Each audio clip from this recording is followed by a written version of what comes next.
A win over Australia in sport is never to be taken lightly, but England knew almost right on the whistle last week that the victory, as sweet a one as it was only step one this autumn. It's time to crack on today and show that the favourite tag is fully justified again before they meet the world's best here in 7 days' time. But there can be no eye-off-the-ball moments against Argentina, now part of the Rugby Championship 4, and a team that has given England many a fright in recent times.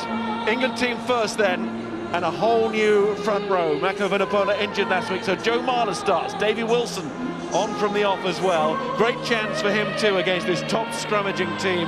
And Dylan Hartley, who also came off the bench to good effect.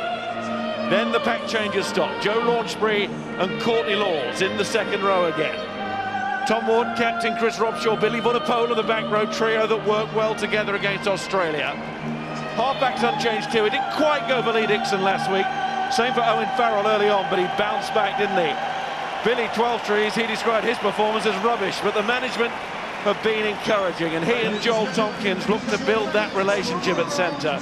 And the back three would have been different to this, but Marlon Yard and Christian Wade both injured, so Chris Ashton goes again. Ben Foden is back, and Mike Brown following his man-of-the-match display. Argentina, new coach, the captain injured, their long-time playmaker retired, two other high-profile absentees in Hernandez and Vergajo. But the scrum still looks strong, of course. Leicester's Marcus Ajertza, Max Busto, and Bath's Eusebio Guineazu. Worcester's Mariano Galaza and the Toulouse warrior Patricio Albacete, the locks.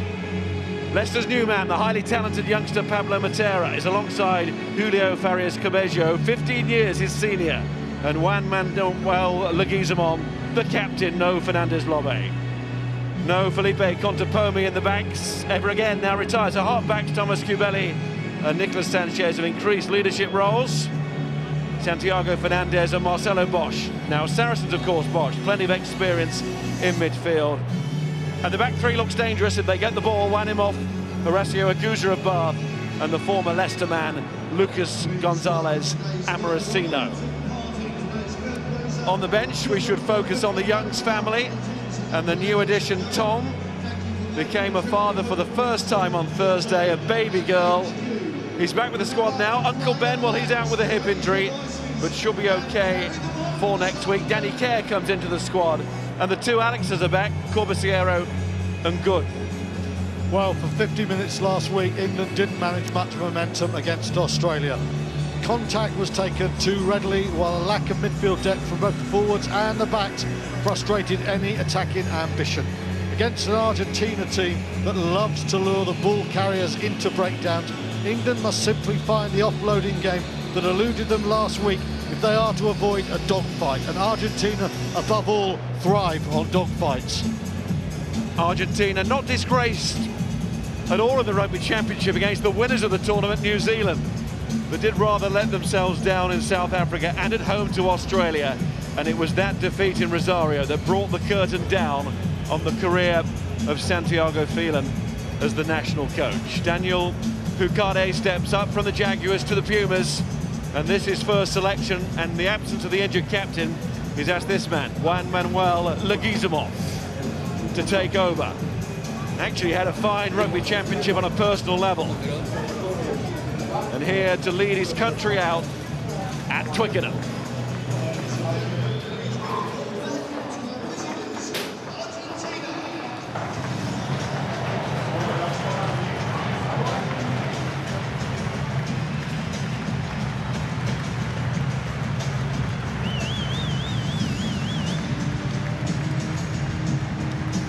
Well, in what has been a difficult year to date for the Pumas, the one real highlight has been the ease with which Pablo Matera has stepped into Test rugby.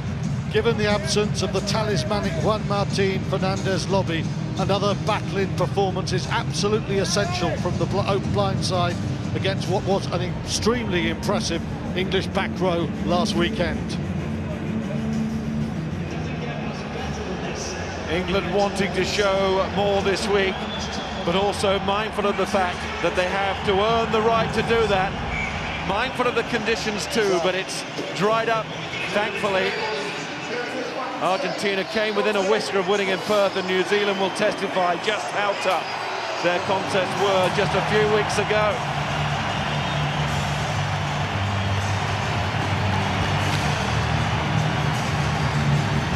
England captain Chris Robshaw will be expecting the familiar fight up front with the Pumas and at the breakdown too. Well, Dylan Hartley offered a dynamic performance off the bench last week. Now the Northampton Saint has a start and a chance to re-establish his credentials as England's #1 hooker. His line-out work has been pinpoint accurate all season. Another performance of passion and precision could see him start next week against New Zealand, the land of his birth. There's a mini guard of honour there, formed by 4 coaches who inspired 4 England players, including Mike Brown's dad, Mick, who was coach at Salisbury Rugby Club. Ben Foden back starting at Twickenham, first time in a year and a half. Anthems come shortly, but first we will take a moment to remember on this very special weekend of the year. Commonwealth servicemen and women who've given their lives in 2 world wars and in more recent conflicts in Afghanistan, Iraq and around the world.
Thank you, ladies and gentlemen. Please remain standing for the national anthem of Argentina, which will be performed by the Duke of York's Royal Military School Band and Josephina Ashibal.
Please remain standing for the national anthem, once again performed by the Duke of York's Royal Military School Band and England's official anthem singer, Laura Wright.